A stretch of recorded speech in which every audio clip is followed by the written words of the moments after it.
Hello, good morning, good afternoon, good evening. Welcome to Link Up Leaders, your direct link to leaders in supply chain and e-commerce.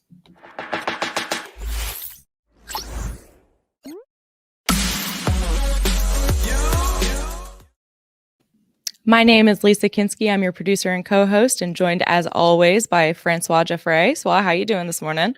Doing well. How are you feeling? Good. I'm feeling better. Okay. I've been out sick the last day or two, but I'm excited to be back in Le Studio, as I'm calling it as of now. And I'm excited for us to officially be live streaming through LinkedIn. So last week, we both got approved for LinkedIn Live. Whoop, whoop.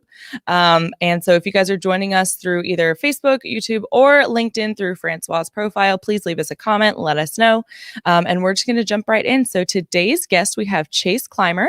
He is the co-founder of Eagle Eye and the host of Honest Ecommerce, where he talks about all things Shopify. So Chase, welcome to the show. How are you doing? I am doing fantastic. This streaming software is baller. I'm jealous. It's pretty easy too, which Yeah, is nice. Great. We don't have to StreamYard.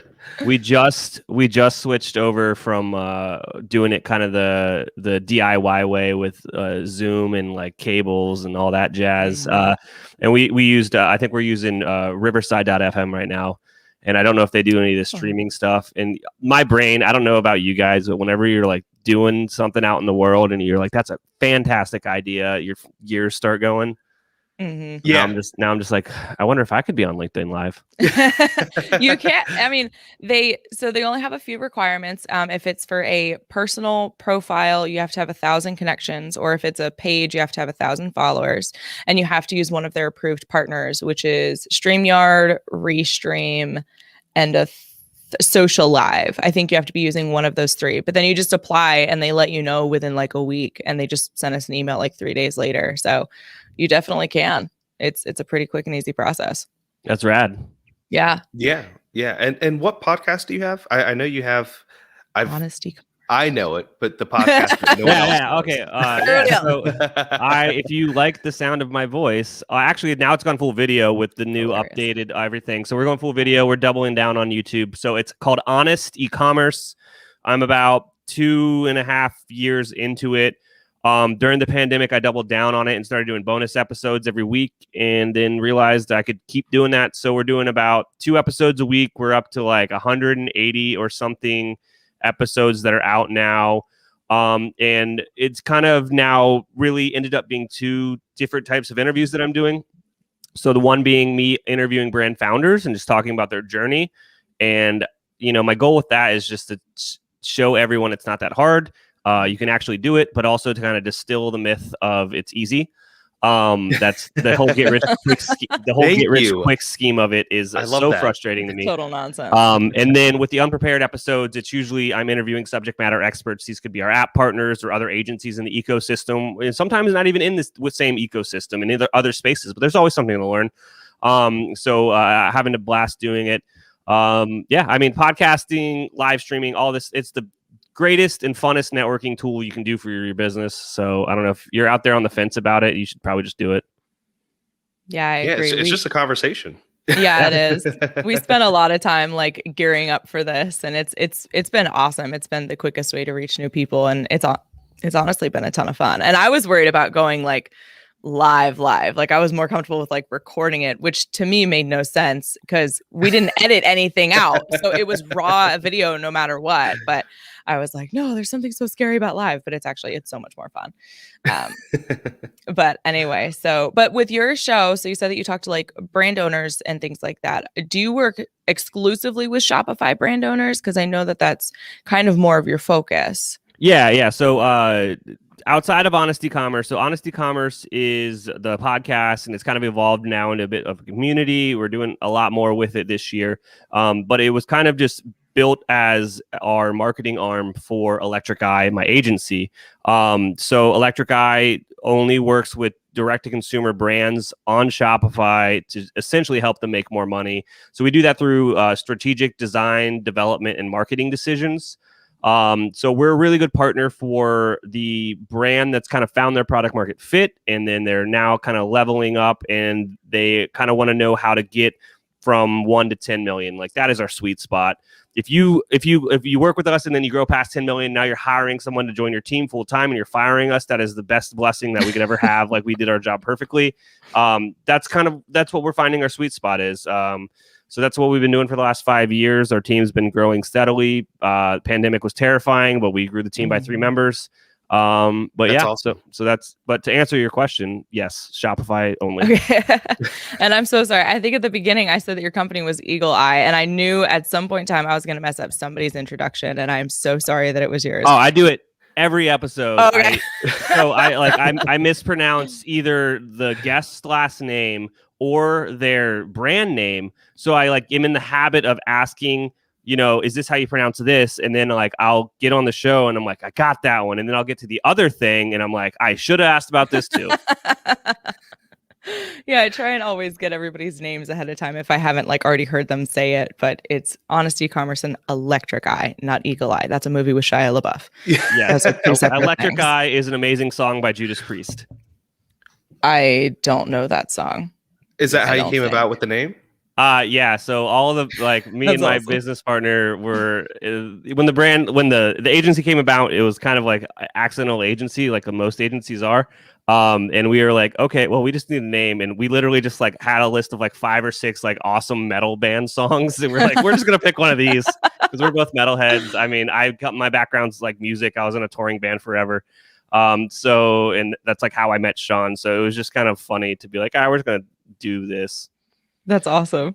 Yeah, so tell us about your background. It's we do appeal a lot to the Amazon community also, and so they might not have seen so much of the Shopify and know you as well as the Shopify community. I'm guessing you didn't just pick up and start this Shopify agency. I'm guessing it started somewhere. No, yeah, it started in the back of a 15-passenger van, probably 15 years ago. So I was in a band, like I said, and we toured the country a lot, and that didn't pay the bills. So I was learning marketing and design and development kind of on the fly to pay the bills, right? So I kept learning and picking up new things. I was doing a lot of work, photography work and layout design work for magazines in the industry. Shot a few covers, which was pretty cool to do back then. I still love photography. But as I was touring, I was getting more and more closer to the money and things that I could do every day versus, photo shoots were kind of hard to make happen. So I started doing development. I started doing digital marketing. And that's through the band, I met my business partner. We actually did all of the album arts together for my band. And then after the band kind of hit their glass ceiling, and then after Sean, he was the third hire at a big direct-to-consumer e-commerce brand. He left there around 75 employees, and he was tagging all these Shopify things. And he tagged me in, and he's like, you know how to do Facebook ads, right? And I was like, yes, I do. So we were tag teaming all these projects, and that's kind of how I got introduced to Shopify's ecosystem. I was actually kind of scared of e-commerce at the beginning.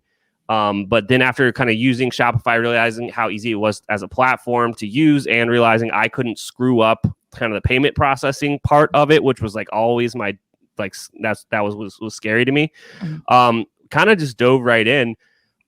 We quickly just picked up a handful of clients, and the thing was off to the races. But I mean, I tried a few other e-commerce platforms while I was doing that. We really liked Shopify, and it was kind of the one we wanted to kind of hitch our horse to, or our cart to, however I ruined that phrase. And we just did it. But I will tell you, the ecosystem and community, because I was kind of involved in WordPress before that, and that's where I was doing stuff. And when I made when I got into Shopify, we were Shopify partners from day one. We've been working with the same rep at Shopify for 6 years, and she's amazing. And we started going out to their events, and they started sponsoring us to have events, and it was just it was unbelievable, just the actual partnership community in the Shopify space between apps and other agencies and Shopify themselves. It was unlike any of the other ecosystems I had been in. So I that's kind of probably what was the nail in the coffin for us. Be this is our lane. We're going to stay here, and we're going to do it. That's awesome. And did you sell on Shopify before that? No, I personally have never like put a product. I mean, I've done some goofy web stores and stuff like that, but nothing really serious. Not for lack of wanting to. Like, I'd love to be a brand founder, a brand owner. I think that's amazing, but I think that's also like the hardest thing in the world is to find product market fit and to like build your own brand. So I kind of haven't had an idea, I guess, yet that I really wanted to dive deep into. But it's been a really fun journey helping other brands just crush it.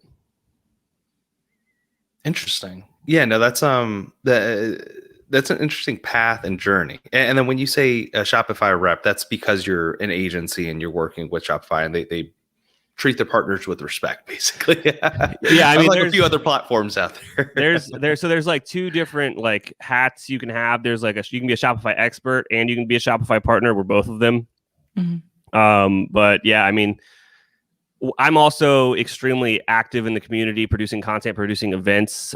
Just from day one, I knew that we needed to get our name out there to grow the business if we wanted this to be a big thing that me and Sean would be proud of. So I had been very vocal in the community, and which allowed people to learn about me and communicate with me, and it opened a lot of doors for us. And we know quite a few people at Shopify now, so it's pretty fun. I don't know if you hate talking to people and you hate networking, you're gonna have to get over it. And where's this community? Where can people find this community? So there's like you have to apply to be a Shopify partner now, I think, and an expert. I know they're like making some changes. I'm literally talking to the team next week about like some of the ideas they have for the new experts marketplace. I hope that wasn't confidential. But I think you got way too much. It's okay. I don't know. They usually make me sign stuff when I'm not supposed to talk about it, and I didn't sign anything yet. But I think you just apply to be a partner. And I don't know about experts anymore. I don't know if there's an application yet because they're switching that up. But like to be a partner, like the ask is just to be, helping bringing people to the platform and actually being of service and being useful. And that's kind of the name of the game. Gotcha. And so to kind of pivot just a little bit away from, Shopify specifically, which of course we'll stay on, but what do you think is like the hardest part of e-commerce in general when these conversations you're having with your guests on your podcast and in your experience? It's usually finding product market fit is definitely the hardest thing. And I think that it is often overlooked by getting initial sales, getting initial traction. And I think it just goes hand in hand with that.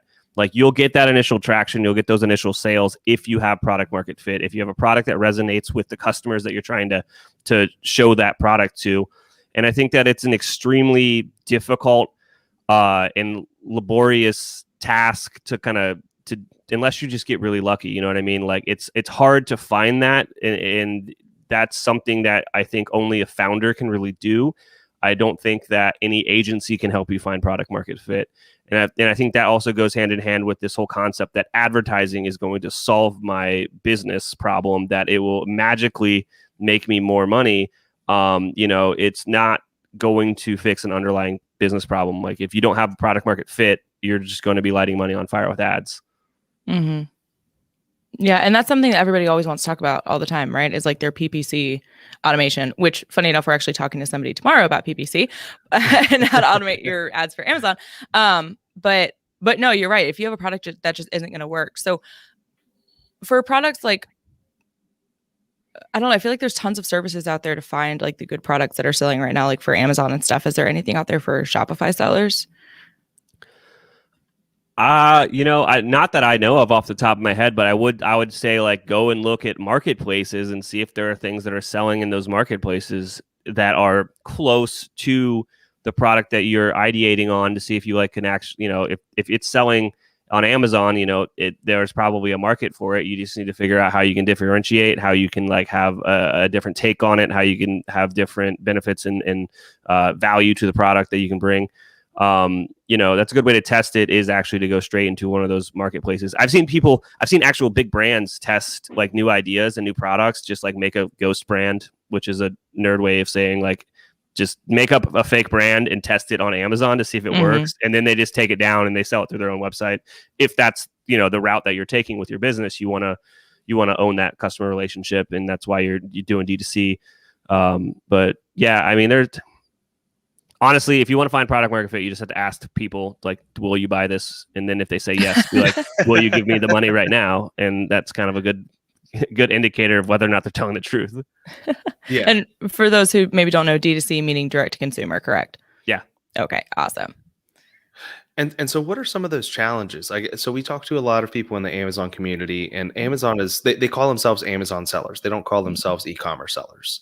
Now Amazon, of course, has a huge piece of the pie, and Shopify is more of, you have to manage your operations a bit differently. There's different advertising methods. There's you obviously own a lot more data for those customers, but you also might struggle with, let's say, shipping direct to consumer, where Amazon typically handles all that for you. What are some of the challenges that you might see a brand that's traditionally on Amazon that's converting over to Shopify? Oh man, this is a question that I get once or twice a month. We'll have people that have a successful Amazon store, and they're looking to build out a Shopify store to kind of diversify their income streams and to add longevity into their business. And the first advice I have for them, which isn't necessarily advice, it's more about expectation setting. It's like, this is going to take longer than you think, and the money's not going to come as fast as you want, and it's definitely an investment in the future of your business, but you're not going to see anything like the velocity that you see on Amazon on like your own store from the get-go. Because when people are searching on Amazon, their intent is so ridiculously high. Like, they're searching for headphones and they're going to buy headphones that day. Whereas, if someone goes to Google and types in headphones, like, unless you have your Google shopping campaigns turned on and figured out, they're not going to see you. Unless your SEO for headphones is ridiculously well done, they're not going to see you. Unless you have a bunch of backlinks to your stores linking you to have the best headphones that ever existed, like, no one's going to see you on Google. And like, all of those things take time. They take investment, either, of hiring a great consultant or doing it yourself. So you're starting from literally ground zero with your own direct-to-consumer store. But it is definitely a worthwhile investment. The sky's the limit with that. You can do way more as far as like lifetime value and reselling products to those same customers that you acquire. Your margins are a lot better. You can do a lot cooler stuff with your own website than there is a very rigid box that what Amazon allows you to do with selling on Amazon. Did I answer the question? I feel like I just went in a giant circle. No, I you think did, you answered for sure. it. You answered it well. But I guess to go back to, like, what are some of the core challenges? I know you mentioned, the SEO and the backlinks, but and definitely the mindset or the thought process of, hey, I am not going to be selling as much on Amazon as I am, or I'm not going to sell as much on Shopify as I am on Amazon. But is that really the biggest, I guess, no, issue I think that Amazon sellers? No, the next would be content. Amazon sellers usually don't have a content production system built out within their business. I feel like Amazon sellers are a lot more scrappy than Shopify sellers, just from my small take on the world of e-com. And they usually don't have that type of system built out within their business. So what I'm saying with content is, like, they haven't been writing blogs, they haven't been thinking about a podcast or a YouTube series to elevate their brand. They don't have a network of influencers that can produce content for them. They have never asked for user generated content of their own customers wearing that product or what have you.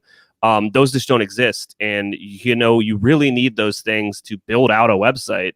You need cool content, you need copywriting, you need all this stuff. And the way that you copyright for like a website that you own on Shopify is completely different than an Amazon listing. You know what I mean? Amazon, there are things you do on purpose on Amazon to rank better, which don't really fly for a website that you own, because it looks a little bit out of place and robotic and less clean on like a Shopify store. So the content production kind of engine of the business is always not really started when Amazon sellers are jumping into selling direct to consumer through a platform like Shopify.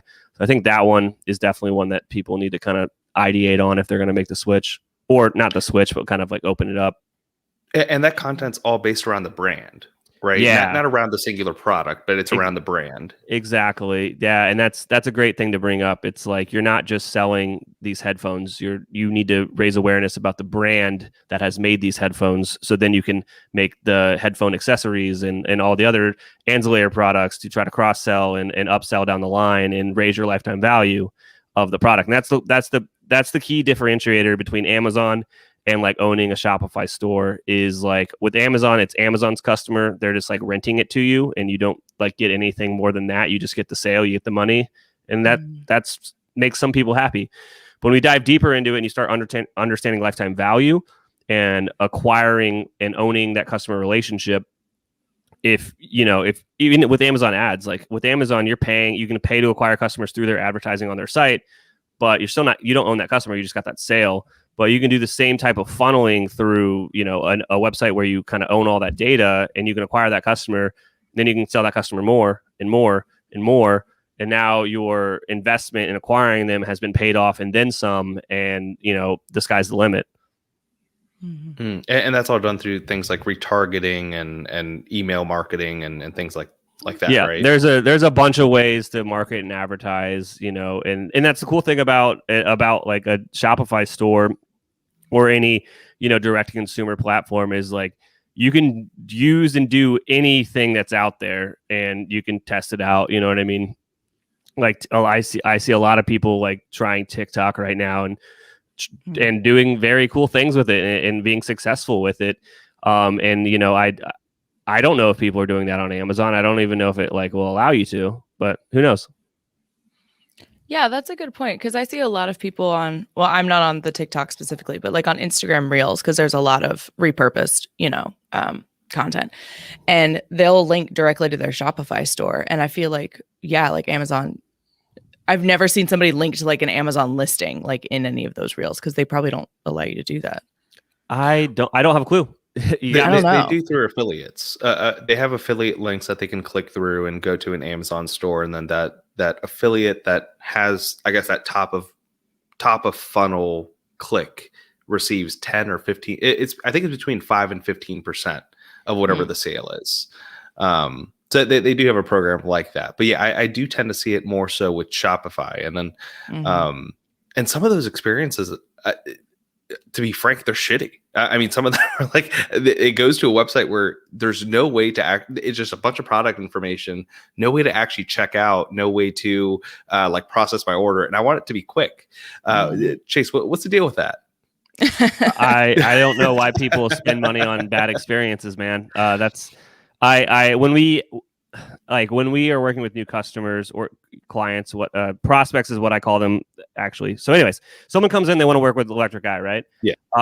9 times out of 10, they come in because they want help with paid ads or email marketing, some sort of marketing endeavor, because they want to make more money, right? And I just walk them through the math behind their goals. Mm-hmm. So kind of all the decisions that we make at Electric Eye are based upon our brand scaling framework. And it's a very simplified method to like understand e-commerce math. And all it is your conversion rate, your average order value, and your sessions per month. You can do this per quarter, per year, whatever, but we do it per month because it's a pretty quick and easy snapshot to kind of take a look at things. So if you take all three of those numbers and you multiply them together, it's going to give you really ridiculously close statistic to like what you actually did that month for a monthly average. So now you've got your baseline. And usually people want to just go straight to ads, and they're overlooking these other two key metrics. And when you do that, you are usually leaving a lot of money on the table. If you have a very low conversion rate and you're paying hard-earned money to acquire customers, you're going to acquire them not at that conversion rate that you see there, but at less than the conversion rate that you see there, because this is new unqualified traffic, or as qualified as you can get it with whatever ad channel. So your conversion rate's already going to tank with all this new traffic. So if you had a bad conversion rate to begin with, now you're just going to be having a worse conversion rate, and that's essentially you're lighting money on fire. So usually with these conversations, I go, okay, why do you want to do more ads? Why do you want help there? And they're like, because we want to make more money. And I'm like, cool. We could not spend any money on ads, and we could just like fix your UX and raise your conversion rate, and now you're making more money forever. Like, it doesn't even depend on your ad budget. And people are like, oh, that's actually way cooler. Let's do that. So, you know what I mean? So it's usually, you got to educate people and kind of walk them through this whole thought process, which is your UX is, the experience. Like you said, if it's crappy, you don't want to buy from it. So it needs to make sense. It needs to you need to feel comfortable giving them money. Sometimes stores look like it's some fly by night operation that you're like, I'm never gonna see this product. But the way to think about it is like, think about your conversion rate, think about your average order value, think about then do things to affect those. So conversion rate is all about your user experience. How easy is this customer journey from like homepage to collection to cart to checkout? Like, how easy is that? Does it all make sense? Are you answering all my questions? UX has a lot to do with copywriting as well, and making sure you're explaining the benefits and the value of your product. So do a lot of time focusing on your user experience. That's definitely a lot of work kind of on brand as well, and content. All of that helps. And then average order value is all about like bundling, upsells, cross sells. That one is like, there's no one size fits all, kind of like go do this thing, because your products are so much different than someone else's products. So, ideating and strategizing on that is like where we have a lot of fun with our clients, building custom bundling solutions, or maybe we're going to go straight for subscriptions. Like, there's all sorts of cool stuff to do there. Working on those two things kind of like in a project, and be like, all right, these things we have put a bunch of effort into, like these numbers are definitely higher now. And now let's go into paid ads, because we are going to put our best foot forward. This is going to be the best experience we can offer at this time. And our, an experience for conversion rate, but also with the average order value. Like, we've got all these things in place to try to upsell people that are already wanting to give us money to raise that AOV. So when you raise the average order value, you're actually returning at a lot higher ROAS, return on ad spend, which is what everybody wants to see. And yeah, that's how you print money. I don't know. No, I mean, that's kind of just it. I mean, it sounds right. You lay it out basically as building a solid foundation, and then just bringing the traffic, and the traffic will convert once you build that solid foundation. Is that, in summary, is that right? Yeah, like, people just want to jump straight to the sexy numbers of Facebook ads, which is like, yeah, that was cool 5 years ago when it was the Wild West, but now people are gonna hit your ad. And at this point, you have product market fit. We're just jumping ahead of, you have that now. They're going to hit your ad, and they're enticed by the offer. They're enticed by the product. So they jump over to your website, and then that experience doesn't match their expectations. They're going to bounce. And you just paid for someone to leave your website.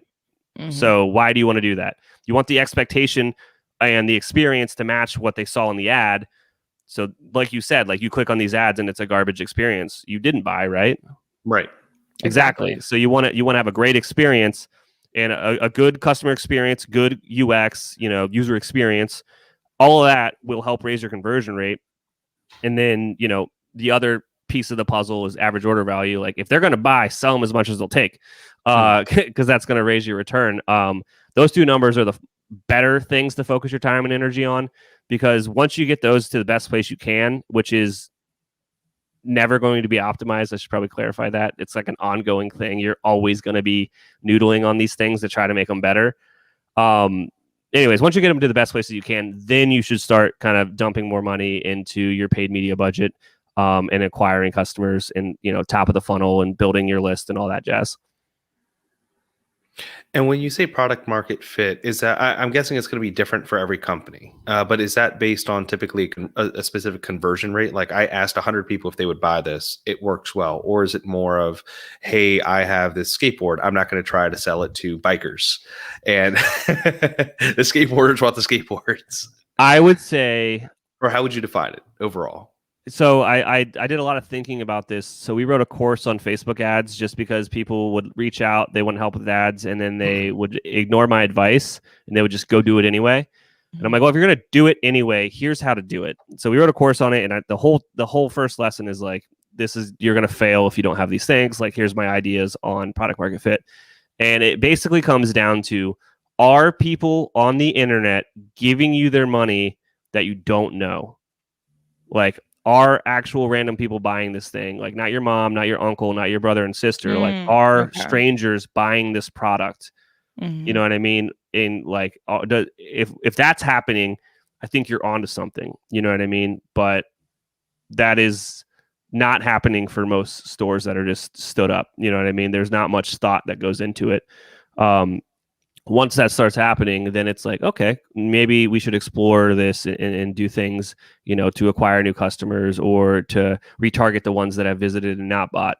I think with a conversion rate, maybe there's like a dollar amount around it. Like if you're doing like $1,000 a month, like maybe you're onto something. You know what I mean?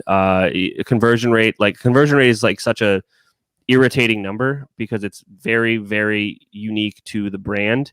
Your brand is different than your friend's brand because they're selling different things. Their customers are different. The products are different. The offer is different. So the conversion rate will be different. And comparing yourself to the industry standard is like the worst thought exercise ever because it doesn't matter. Your conversion rate isn't that. You need to make efforts to improve what it is. But, if I was to throw a number out there, I mean, if your organic traffic's converting like above 1 or 2%, like you're probably onto something. You know what I mean? Your experience could be better, maybe. I mean, we've taken a look at client stores and they're converting like 8 or 9%. We're like, how in the heck are you doing this? That is crazy. Wow. Yeah, but that's it. Like if you have product market fit, people will buy dirt. It's just insane.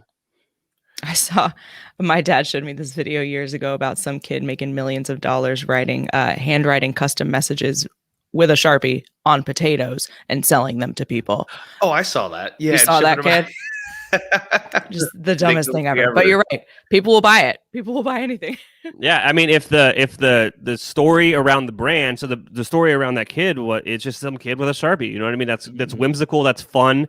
And the money's not going to some big conglomerate. It's going to this kid. You know what I mean? Like that probably hit on a bunch of like things that people enjoyed. But if there was just a potato on eBay with a Sharpie message on it and there was no story around it, like I don't think that thing's selling. Yeah. And I say kid, he was probably like 19 or 20, but this was years ago. So he's like our age, but and so conversion rates, in regards to setting those baselines, is that something where you don't run any ads? Because you mentioned, some people are comparing it to the market value of whatever their conversions are, based on that product or that market or that industry even. How would someone set that initial conversion rate if they're just starting out? They wouldn't have one. There's no way to set it. You know what I mean? You got to get the data in there to kind of inform you. And that's kind of where it understanding the kind of the KPIs I laid out earlier, the brand scaling framework helps you because you can just put your numbers in. If your conversion rate's like 0.2%, you're only getting 1,000 people visiting your store a month and your average order value is $25, like times them all together. Like that's roughly what you're going to get a month. You know what I mean? And then start just like increasing the sessions to see what happens. And you'll be like, well, that doesn't actually help much at all because this conversion rate's pretty terrible, and start playing around and seeing like what could happen. I mean, but like going from like 1% to 2% is a lot easier than going from 2% to 3%. You know what I mean? There are diminishing returns on the efforts that you can put in. And again, it's like so specific to the brand and the product that it's like, I couldn't give like good solid examples. No, like when that's why there's agencies. Right.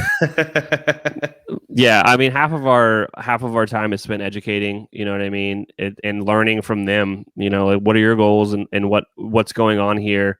Because we can make assumptions, but they could just be wrong. Like it's a two-way thing. It's so collaborative. Like anytime you start working with like an agency, there's a big difference between like an agency that's like consultative than an agency that's just like putting on band-aids. And we're always asking why, and we're asking for more information, and it leads to better results and bigger results. Where if your mindset is just the answer and you're going to hire someone to do what you think is right, your results might not be as good. You know what I mean? Unless you're an expert. You know what I mean? Mm-hmm. These are different metrics than I traditionally would hear from an Amazon seller. They mostly would think of like, hey, how can we fiddle around with this price? Or how can we fiddle around with how much, how we're advertising it, or what's on the listing itself. But do Shopify or brands that sell on Shopify, do they ever look at things like the pricing and play around with the pricing and look at ways to optimize their supply chain, let's say to reduce the shipping from 30 days, where I've gotten things in 30 days from China, and I know that I got them through TikTok, down to like 5 to 7 days. And do they see that? Do they test those things out for improving conversion also? Yeah, I mean, let's go back to those what you just listed there. I can draw complete parallels between all of those and like a Shopify experience, because it's all the same stuff at the end of the day. Marketing is so hilariously similar across the board between B2B, direct consumer or marketplace stuff. It's like all the same. So you said, do they fiddle around with price? Short answer, yes. Long answer is price is the same as the offer, in my opinion. So changing the offer, which is kind of where you can change the average order value, is like kind of in that offer space of the KPIs that we're playing around with on Shopify. Like playing around with the price is like definitely that's the offer there. You're offering at $7 versus $8. Like you're changing the offer.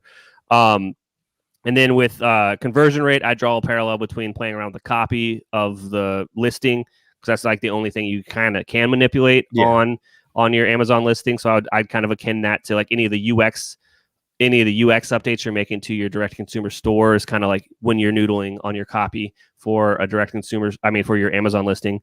And then the last one is like pretty straightforward, like sessions for any advertising you're doing direct consumer store is the same as like the sessions that you're getting or the traffic that you're getting to your Amazon listing. Like those are exactly the same. Okay. And then have you seen, it seems to be just the new norm that most Shopify stores have free shipping. Is that something that you're also seeing, or free returns, or shorter lead times for shipping? If you don't have that figured out, you're not going to be successful just in general, because people are used to it now. Amazon with launching Amazon Prime is definitely like thrusted the expectation of products arriving faster. So yeah, I mean, we tell clients all the time, like, offer free shipping, and if your margin can't afford it, raise your price. Like that's straight up the advice we give. If you don't have an easy return policy, don't expect to get sales. Like that's just, there's some fundamental stuff that people are usually having these realizations before they're working with us. Like these are definitely like probably the startup 0 to 1 kind of learning curves that they have. Once they hit us, it's more like, all right, we have done everything we can possibly think of. What should we do? And we go like all of this fun stuff and everything else. And do they need the right team in place in order to do that? I mean, I would imagine some brands just don't have, let's say they have great Amazon experts. They might even have, Amazon consultants that they work with, or someone directly in there that could be their advocate. Who do they need on their team to successfully transition from Amazon to Shopify?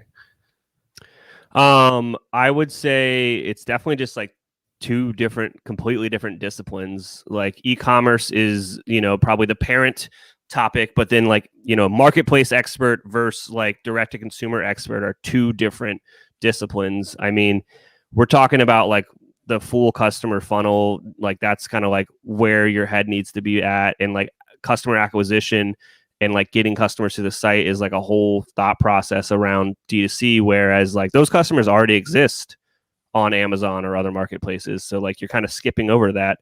And I think there's different goals for kind of, a direct consumer consultant versus an Amazon consultant. Like you said, there's kind of different KPIs that they're playing with, even though there's parallels there. But to answer your question, who do you need on your team? I would say someone that knows what they're doing. So probably a consultant at least that's done it before, ask for case studies, track records. When it comes to hiring, hire the best person you can afford. And this goes beyond just an agency or a consultant or a freelancer. This goes to like hiring people for your own team or to remodel your house. Hire the best that you can afford. Because if you're trying to penny pinch, it's going to bite you in the ass more than you kind of come out ahead. I would say we're pretty damn good at it. If people want to like make the leap, we kind of have a very honest and straightforward kind of investment level and like workbook or playbook that we're going to go with. Be like, this is the foundation you need. This is what you need to do. And it's not going to make you money for 6 to 12 months. And so what's sort of the minimum spend that they would have to have with you, or the minimum size, I guess, of brand that would be able to work with your agency? I would say if they're like selling directly on Amazon and they've always noodled around with this idea of we need to diversify, we need to go omnichannel, which is like, what everybody is the buzzword of these days. I would say on Amazon, you probably need to be approaching $1 million in sales or doing more than that, or the investment probably doesn't make sense. Annually? Yes. Okay. Yeah, I mean, there are definitely the $1 million monthly sellers. Yeah. But I bet you those $1 million monthly sellers either have these stores already built or they don't want to do it. You know what I mean? It's not for everybody. You can stay on Amazon and that can just be what you're really, really good at. And you can just keep doubling down there and getting better and better and better. There's nothing wrong with that. But when you do want to diversify the income streams, you want to own your customer relationship and you want to have your business built on something that's not like on the back of another business that kind of is in control of the fees that you pay and your all that stuff, which is usually what I'm hearing from Amazon sellers when they're talking to us. Yeah, I mean, I think it's a very smart idea, but it all comes down to is there are customers on Amazon and your new store, there will not be customers. How are you going to get the customers? That's the conversation you need to have internally with your team before you start reaching out to experts. And maybe it's something where you just go like, I don't know, I need to talk to someone and they need to help me find these customers. Yeah. And then that it kind of goes back to the whole thing of like product market fit. Like, well, we know this product sells, we know the customer exists, but paying to acquire a customer through, Facebook or Google or whatnot is kind of an expensive endeavor. So it's going to be a while before the flywheel starts to kick in and it starts to pay for itself. Mm-hmm. And then are there any key demographics that they would have to know about their customer to sort of advertise well? Dude, I don't know. Can you get that information from Amazon? Like not from Amazon. I know not from Amazon. Yeah. I'm like, I don't know. Like, I mean, they can make assumptions. As we got further and further down the rabbit hole with Shopify at the agency, I made a very specific decision to just not learn any of that stuff and to refer them off to people in my network because I didn't want to. I didn't want to be an Amazon consultant. You know what I mean? Like I'm extremely well versed in Shopify and my team knows basically every solution that ever existed. And if you can stump us, you're probably asking a question or doing something that shouldn't be done. It's kind of like where my brain's at this point. But to your question, any information you can have about where you think those customers exist is definitely going to help you be successful. Mm-hmm. Yeah, it was a leading question. I wasn't sure if there was I would imagine for some things it would be, hey, you have to have very specific information on the niche that you're selling in. Whereas if you're selling, I don't know, diapers, then you're probably going to be targeting parents. And you look at parents that, are between ages this and this, if they're very fancy or expensive. Yeah, diapers. I mean, when people are reaching out to us, I go all right, we're going to build the site. We're going to set up all the owned marketing systems and email automations and SMS and all that fun stuff. We're going to build out everything correctly. The site's going to be fast. The experience is going to be good. But that doesn't mean there's going to be people coming. And I usually have an idea of this is the baseline funnel that we're going to build out for this. And, I would say your investment needs to be, a couple thousand, tens of thousands a month in these things.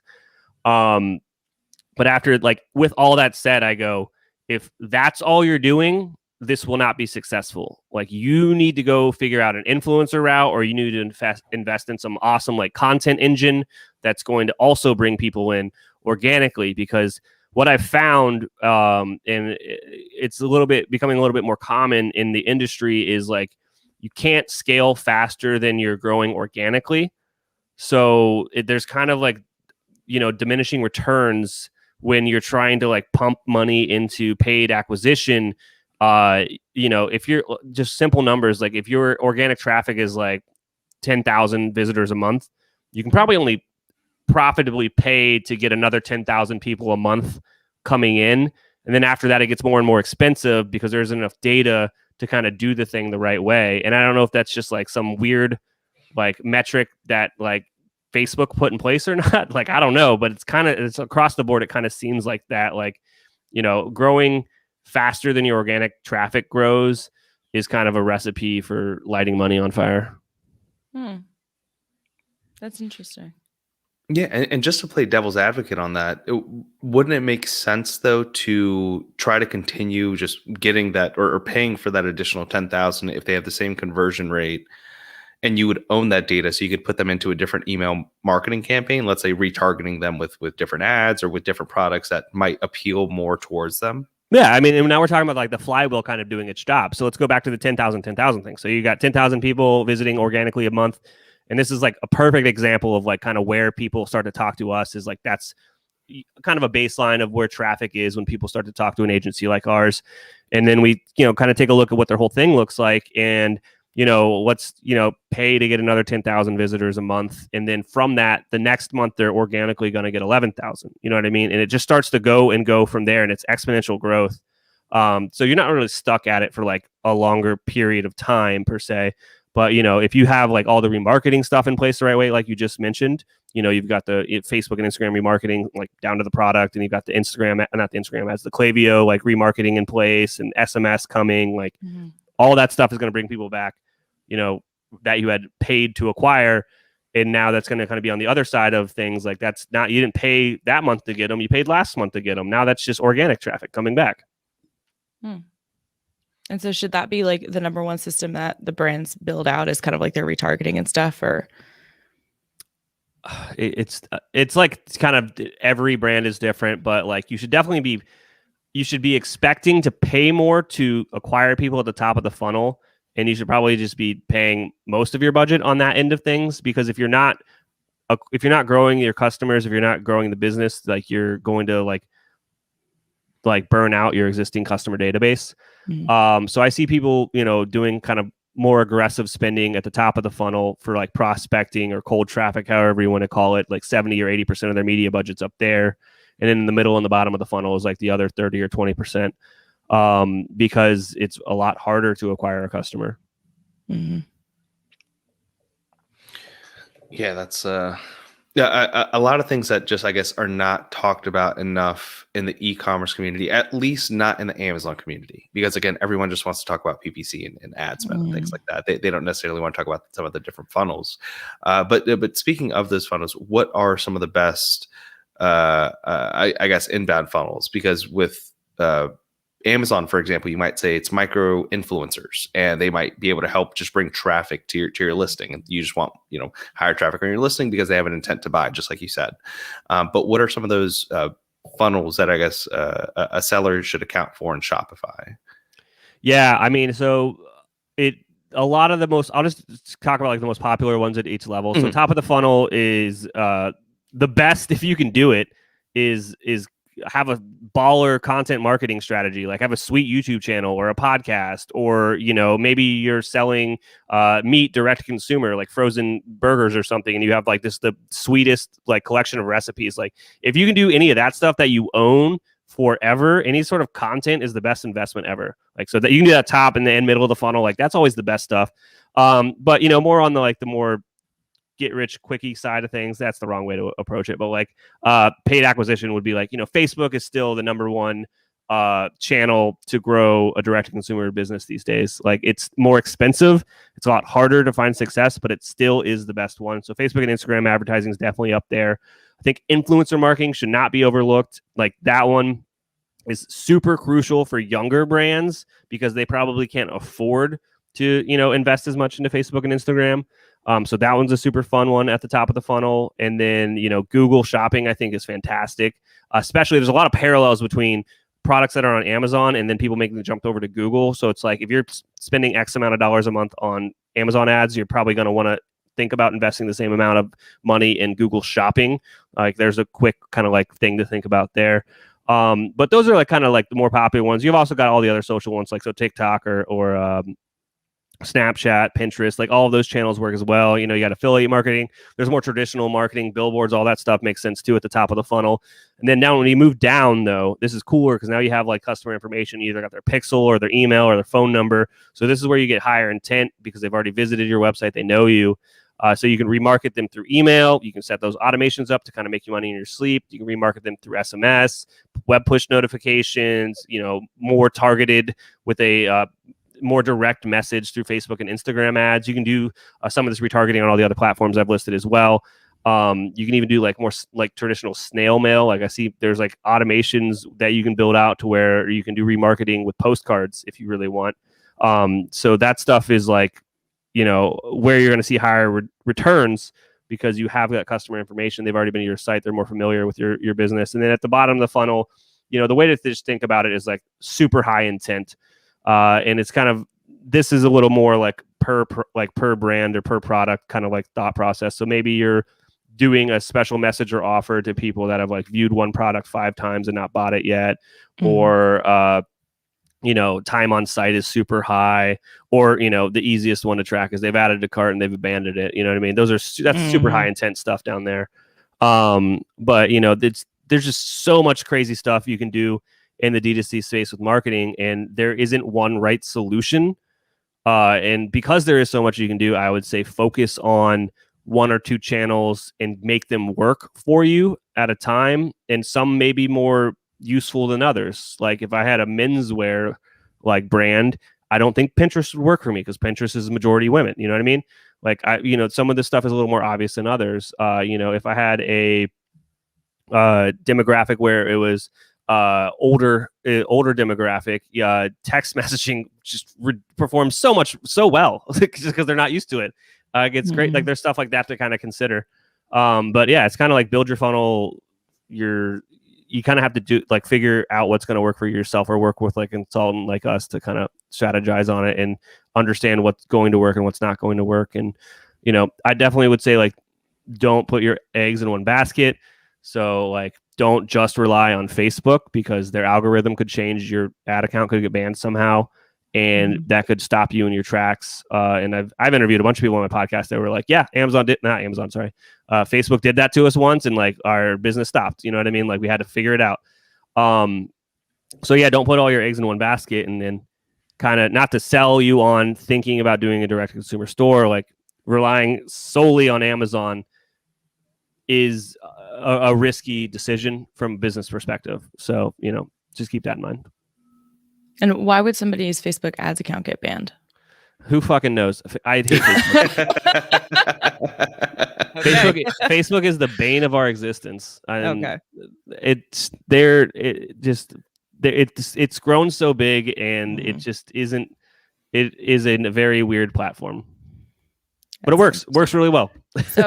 So when you say like pick your funnel and like make it work for you, do you also think that it might be advantageous to like test them all out and see what organically works best, or maybe do it periodically? Because there's definitely, like for your menswear on Pinterest example specifically, like that may not work for all the time, but during like spring and summer, during wedding season, there are absolutely women that are looking for suits for their groom and groomsmen, and that would buy directly through that, or, refer business through that. So would it work to like kind of test that periodically through other channels too? Oh yeah. I mean, I agree with that. I think that's getting one step ahead of it though. Some of these, you need to have like your foundational system built out to where you've kind of got your, if you put money into this thing that you've built here, it's going to make more money there in X amount of days. Like once that's figured out, then you can go into testing other channels to see if you can acquire customers cheaper or more profitably. But the first thing is you need to figure out like what is going to work for my business, like build out essentially your own funnel. So, a very popular funnel is like Google to email retargeting, and like that's what's going to print them the money. And that works a lot for lifestyle brands. But there's, maybe it is Google to SMS is the one that's going to work for you, or maybe you've got women's wear and you've got Pinterest figured out, and it's Pinterest to SMS is like the one that's going to work really well for you. Once you got that one, once you got it figured out, you're like, I know what's going to work. Then like test stuff. Absolutely, there are like always emerging social platforms like TikTok. Like and the thing is, there's so many options, and if you do everything at once, nothing's important, and it's all going to suck. Like you got to focus and like figure out which ones are going to work. And once those systems work and you have people in place or teams in place to do that for you, then you can move on to try other things. The shotgun approach of trying everything at once is only going to result in failure. Chase, have you ever read The Lean Startup by Eric Ries? I've tried to read it 3 times. Oh, we're in the same boat. I do read a lot of books. But yeah, that one's just one I like never finished because I tried it on audiobook once, and that was before I was like really into audiobooks. It's hard read. It's a very hard read, but it's I read it through and I took very diligent notes. And it's everything that you actually just described. Essentially, they call it this bullseye method, where you might, all the, I think it's like either 16 or 18 marketing channels, and you pick the top 4 that you think your demographic would work with. Test out those 4 and put, let's say, $10,000 into each of those, and then find out which one performs the best, and then double down on the ones that perform the best, and then you reach your bullseye, and then you can start expanding back out and start with the 3 tiers of a bullseye again. Yeah. So here's the best part about what you just shared with me. I did not get to that part of the book, and I know I didn't steal this. No, this is great. I didn't steal this from anybody. I didn't read this somewhere or a synopsis of that book. It's because all of these business ideas are the same all over the place. It's all the same stuff, and it can be pretty distilled down pretty simply, and it doesn't need to be overcomplicated. And that's the best approach to it. If you are approaching your marketing and you think it's super complicated, you're thinking about it the wrong way. Yeah, I think that's by Eric Ries. I think he's also the founder of DuckDuckGo. Actually, I'm not sure if you've heard of them. Yeah, I'm familiar with DuckDuckGo. All right. Yeah, I'm a pretty big fan. I just wanted to drop my 2 cents in there. All right. Well, no, he's not the founder of DuckDuckGo. Sorry, I just looked it up. Is he not? No, that's Gabriel Weinberg. I'm not sure what company you're thinking of with him. Maybe he just mentioned DuckDuckGo a few times. We'll put it in the comments later. Okay. I'll do a little post research. But anyway, so we're right at our hour. So Chase, did you want to give a final plug for electriceye.io, or now that I've got it right, or for your podcast? Where can people find you? Where can they get in contact with you? Yeah. So I am the co-founder of electriceye.io. If you are looking to make the jump from Amazon to Shopify and you want a consultant that knows what they're doing, we've done it before. We got a pretty good playbook there. And we'll be very honest with you as well, to kind of let you know what you should expect there. You can reach out to electriceye.io. Or if you already have a Shopify store and you want us to make it baller, that's what we're really good at. And then if you like, the sound of my voice, or maybe the opinions that I have, or my knowledge on e-commerce, I release 2 episodes a week through our podcast, Honest Ecommerce. You can check that out at honestecommerce.co. Like I said before, we released a Facebook ads course there, which is how to do it, like the funnel D2C through Facebook and Instagram advertising. We're going to be launching some other stuff soon through there, community and some coaching. So we're working all of those details out now, and we're going to be putting those out into the world soon. But yeah, other than that, thanks for having me. I don't know. It's really fun to be on this side of the mic. And that's been the experience we've had so far. We've had a lot of other podcast hosts on, and they're like, I'm glad to not be asking the questions. Or like with Norm, he was like, yeah, welcome to the no, this isn't. No. No, thanks for coming on, Chase. I mean, I think you definitely helped highlight a lot of what it is like selling on Shopify. It is not a get rich quick scheme. You are not going to get a Lamborghini in the first 10 months. Mm-hmm. No, so I appreciate you highlighting some of the realities that I think just people don't talk about enough. Well, I mean, I can even just drill down real fast on that. It's like let's hit it. I know so much stuff. Like, I should be able to go out and produce $1 million brand and make that Lamborghini overnight. You know what I mean? Because I have literally impacted brands and made tens of millions of dollars with my insights since the beginning of this agency. But I don't finding the product market fit is the hardest part. And if I could do that, why would I be on this podcast not wasting my time? I love being on this podcast. But you know what I mean? Like, why would I waste my time with this if I could just go do that? You know what I mean? Right. It is very, very hard. Finding product market fit, finding a good idea for a product is the hardest part. Mm-hmm. Awesome. Absolutely. Awesome. Well, for more honest tips and information from Chase, go check out his podcast, Honest Ecommerce. We'll link that and Electric Eye in the description of this video. We'll also link the episode where you're talking about that D2C Facebook ads playbook. And otherwise, Chase, thank you so much for being on. We appreciate it. Thanks for having me. All right, everybody. We'll talk to you soon. See you guys. Bye-bye.